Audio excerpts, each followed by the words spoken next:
Hi everyone, welcome back to the channel Legalese. My name is Aarti and this is lecture number 14 of BSA 2023, and in this video we are going to deal with 5 sections of BSA, that is from section number 46 to 50. और ये sections बात करते हैं character के बारे में कि किसी व्यक्ति के करेक्टर को हम कब रेलेवेंट मानेंगे और कब रेलेवेंट नहीं मानेंगे.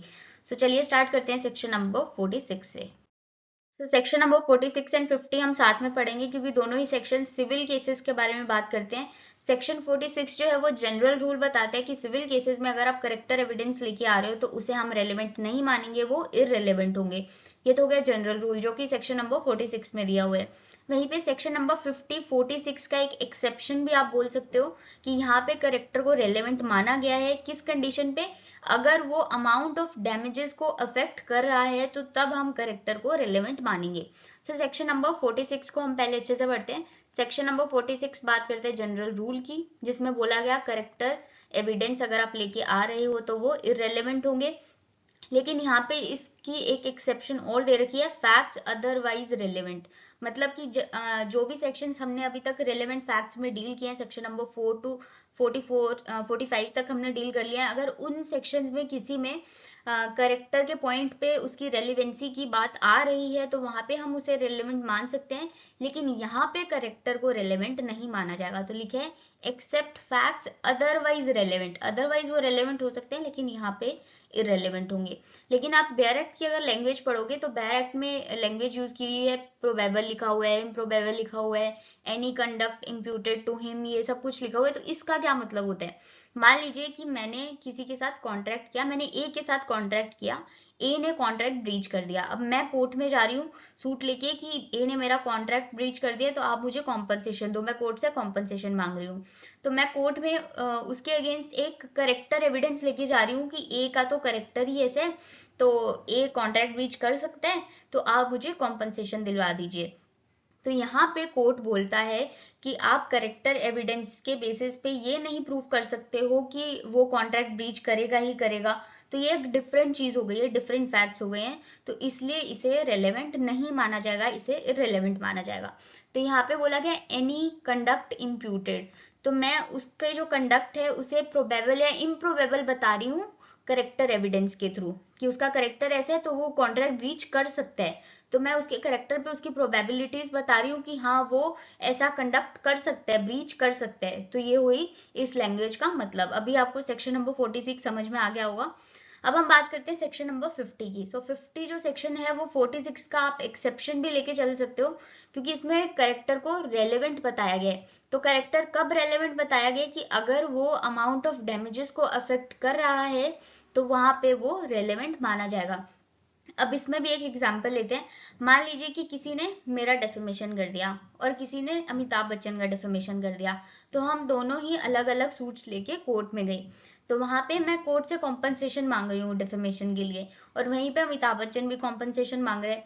तो कोर्ट जो अमाउंट मुझे देगी क्या वही सेम अमाउंट अमिताभ बच्चन को मिलेगी? तो नहीं, मुझे कम अमाउंट मिलेगी क्योंकि शायद मेरा इतनी रेपुटेशन नहीं है कि मेरा इतना ज्यादा नाम खराब हो. क्योंकि बोलते हैं ना कि जिसकी जितना ज्यादा नाम होता है, जितना बड़ा नाम होता है तो उतनी ही ज्यादा डेफेमेशन भी उसकी उतनी ज्यादा होती है. तो इसीलिए अगर डेफेमेशन का केस है तो मुझे अमाउंट कम मिलेगी डैमेजेस की, वहीं पे अमिताभ बच्चन की अगर डेफेमेशन हुई है तो उन्हें अमाउंट ज्यादा मिलेगी डैमेजेस के तौर पे. तो ये बताया गया सेक्शन नंबर 50 में कि अगर वो अगर अफेक्ट कर रहा है अमाउंट ऑफ डैमेजेस को करेक्टर तो वहां पे हम उसे रेलेवेंट मानेंगे. ये हुआ सेक्शन नंबर 50. 46 हुआ जनरल रूल और सेक्शन नंबर 50 हुआ करेक्टर. अब हम देखते हैं सिविल केसेस में क्या होता है. यहाँ पे 3 सेक्शन ऐसे हैं जो कि क्रिमिनल केसेस के बारे में बात करते हैं. सेक्शन नंबर 47, 48 एंड 49 जो है वो क्रिमिनल केसेस के बारे में बात कर रहे हैं.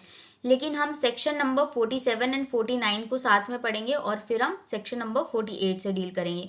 सेक्शन नंबर 48 जो है वो प्रीवियस गुड करेक्टर के बारे में बात करता है. मान लीजिए मेरे अगेंस्ट कोई केस चल रहा है कोर्ट में और मैं अपने गुड करेक्टर का एविडेंस कोर्ट में लेके आ रही हूँ तो उसे हम रेलेवेंट मानेंगे, उसे कोर्ट रेलेवेंट मानेगा. ये बताया सेक्शन नंबर 47 में. लेकिन 48 में प्रीवियस बैड करेक्टर को इररेलेवेंट बताया गया है कि मान लीजिए कोई प्रोसिक्यूशन पार्टी है तो वो अक्यूज्ड के अगेंस्ट कोई बैड करेक्टर के एविडेंसेस लेके आ रही है, प्रीवियस बैड करेक्टर का एविडेंस लेके आ रही है, तो उसे रेलेवेंट नहीं माना जाएगा, उसे इररेलेवेंट माना जाएगा। लेकिन इसका एक एक्सेप्शन है, एक्सेप्ट इन रिप्लाई। अब यहाँ पे रिप्लाई का क्या मतलब है, मान लीजिए मैं अक्यूज्ड हूँ और मैं अपने गुड करेक्टर का एविडेंस कोर्ट में लेके ऑलरेडी आ चुकी हूँ, तो जो एडवर्स पार्टी होगी फिर वो मेरे गुड करेक्टर के एविडेंस के आंसर में या उसके रिप्लाई में वो बैड करेक्टर का एविडेंस लेके आ सकती है, लेकिन इनिशियल स्टेज पे वो बैड करेक्टर का एविडेंस नहीं लेके आ सकते, इनिशियली वो नहीं लेके आ सकते, वो सिर्फ रिप्लाई में ही बैड करेक्टर का एविडेंस लेके आ सकते हैं। तो ये हो गया इसका एक्सेप्शन, तो रिप्लाई में रेलेवेंट माना जाएगा। फिर इसकी एक्सप्लेनेशन अगर पढ़ें कि बैड करेक्टर खुद ही अगर फैक्ट इन इशू है, खुद ही वो क्वेश्चन में आ रहा है, तो वहां पे भी उसे रेलेवेंट माना जाएगा, बैड करेक्टर के एविडेंसेस को रेलेवेंट माना जाएगा। ये हुआ फर्स्ट एक्सप्लेनेशन। फिर आता है सेकंड एक्सप्लेनेशन, जिसमें बोला गया प्रीवियस कन्विक्शन को भी bad character as a bad character relevant माना जाएगा। तो प्रीवियस कन्विक्शन जो है उसे भी आप as evidence of bad character लेके आ सकते हो। ये हुआ सेकंड एक्सप्लेनेशन। तो इस पे क्वेश्चंस आए हुए हैं सेक्शन नंबर 49 से, तो ये आप अच्छे से पढ़ लेना। फिर आते हैं सेक्शन नंबर 48। सेक्शन नंबर 48 जो है वो सेक्सुअल ऑफेंसेस से रिलेटेड बात करते हैं। इसमें बोला गया कि prosecution for an offences under section 64 to 71 and 74 to 78 of BNS, या तो ये उसने कमिट किए हैं या फिर अटेम्प्ट किया है उन्हें कमिट करने का, और वहां पे क्वेश्चन ऑफ कंसेंट इशू में आ रहा है विक्टिम पे, विक्टिम की कंसेंट थी या नहीं थी, कोई सेक्सुअल ऑफेंस हुआ और वहां पे जो अक्यूज्ड पर्सन है वो बोल रहे हैं कि प्रोसिक्यूशन की कंसेंट थी, सेक्सुअल ऑफेंस वो ऑफेंस नहीं किया है, उसकी कंसेंट थी उसमें, तो वहां पे क्या विक्टिम की करेक्टर पे कोई वो एविडेंस लेके आ सकता है या उसके प्रीवियस सेक्सुअल ऑफेंसेस के बारे में वो कोई बात कर सकते हैं, तो नहीं, ये सब इररिलेवेंट माना जाएगा अंडर सेक्शन 48। एक तो मान लीजिए कि विक्टिम वैसे ही वो पीड़िता है और ऊपर से उसकी आप करेक्टर की बात कर रहे हो, प्रीवियस सेक्सुअल एक्सपीरियंसेस की बात कर रहे हो, तो ये वहां पे जायज नहीं लगा कोर्ट को, तो इसलिए उन्होंने इसे इररेलेवेंट बताया। सो सेक्शन नंबर 48 में सेक्सुअल ऑफेंसेस की बात की गई है, जहां पे कंसेंट ऑफ विक्टिम क्वेश्चन में आ रहा है, तो वहां पे अगर अक्यूज्ड पर्सन उसके करेक्टर की बात कर रहे हैं या प्रीवियस सेक्सुअल एक्सपीरियंसेस की बात कर रहे हैं, तो उसे इररेलेवेंट माना जाएगा। तो यहाँ पे प्रीवियस सेक्सुअल ऑफेंसेस जो है, क्या वो अक्यूज्ड के साथ ही बात की जा रही है, तो नहीं, वो किसी भी व्यक्ति के साथ जो है और उसके बारे में अगर बात की जा रही है तो वो इररिलेवेंट माने जाएंगे। तो इस पॉइंट पे भी क्वेश्चन आ सकते हैं कि प्रीवियस सेक्सुअल ऑफेंसेस किस बारे में बात कर रहे हैं, कि क्या अक्यूज्ड के साथ उसके प्रीवियस सेक्सुअल एक्सपीरियंसेस कैसे थे या किसी भी पर्सन के साथ, तो यहाँ पे विद एनी पर्सन आप याद रखना। ये हुआ सेक्शन नंबर 48। सो यहाँ तक हमारे करेक्टर के 5 सेक्शंस जो है वो कंप्लीट हो गए हैं। सो सेक्शन नंबर 46 में हमने पढ़ा था जनरल रूल, जिसमें बोला कि सिविल केसेस में करेक्टर एविडेंस रेलेवेंट नहीं होते हैं, इररेलेवेंट होते हैं। फिर उसका एक्सेप्शन हमने पढ़ा सेक्शन नंबर 50 में, जिसमें बोला कि अगर करेक्टर डैमेजेस की अमाउंट को अफेक्ट कर रहा है तो तब उसे हम रेलेवेंट मानेंगे। फिर आते हैं क्रिमिनल केसेस पे, जिसमें हमने 47, 48 एंड 49 पढ़े। 47 एंड 49 साथ में पढ़ेंगे और फिर 48 पढ़ेंगे। 47 में गुड करेक्टर की बात करते हैं जिसे रेलेवेंट बताया गया। फिर 49 में प्रीवियस बैड करेक्टर की बात की गई, जिसमें उसे इररेलेवेंट बताया गया एक्सेप्ट इन रिप्लाई, या फिर बैड करेक्टर खुद ही फैक्ट इन इशू है। और यहाँ पे प्रीवियस कन्विक्शन की भी बात की गई कि प्रीवियस कन्विक्शन को as a bad character relevant माना जाएगा। फिर आते हैं सेक्शन नंबर 48, जिसमें कि सेक्सुअल ऑफेंसेस के बारे में बात की गई कि क्या विक्टिम की कंसेंट पे अगर क्वेश्चन उठ रहा है तो विक्टिम के करेक्टर पे या फिर प्रीवियस सेक्सुअल एक्सपीरियंसेस पे आप कोई एविडेंस लेके आ सकते हो, तो नहीं लेके आ सकते हो, वो इररेलेवेंट हो गई। ये बताया गया सेक्शन नंबर 48 में। अब आगे हम देखते हैं एक्सप्लेनेशन। इन सभी सेक्शंस के बारे में एक एक्सप्लेनेशन दी गई, जिसमें करेक्टर का मतलब बताया गया कि करेक्टर का क्या मतलब होता है। तो करेक्टर का मतलब होता है रेपुटेशन प्लस डिस्पोजिशन। अब ये रेपुटेशन और डिस्पोजिशन में क्या फर्क होता है? रेपुटेशन होता है जो लोग आपके बारे में जानते हैं, जो सोसाइटी में आपकी एक इमेज बनी हुई है, वो होती है रेपुटेशन। और डिस्पोजिशन होता है कि आप असल में कैसे हो, जो आपके क्लोज वंस आपको जानते हैं, आपके बिहेवियर असल में आपका बिहेवियर कैसे है, तो वो होता है डिस्पोजिशन। तो आप ऐसे भी बोल सकते हो कि रेपुटेशन जो दिखता है और डिस्पोजिशन जो असल में होता है। तो यहाँ पे लिखे है reputation is credit of a person in the estimation of others.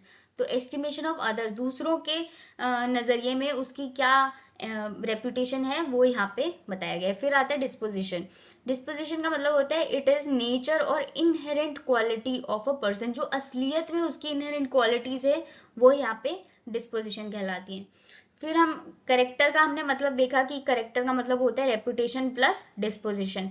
तो इन दोनों का हमने मतलब समझ लिया। तो अब करेक्टर की अगर आपको डेफिनेशन लिखनी है या करेक्टर के बारे में कुछ लिखना है तो आप क्या लिखोगे?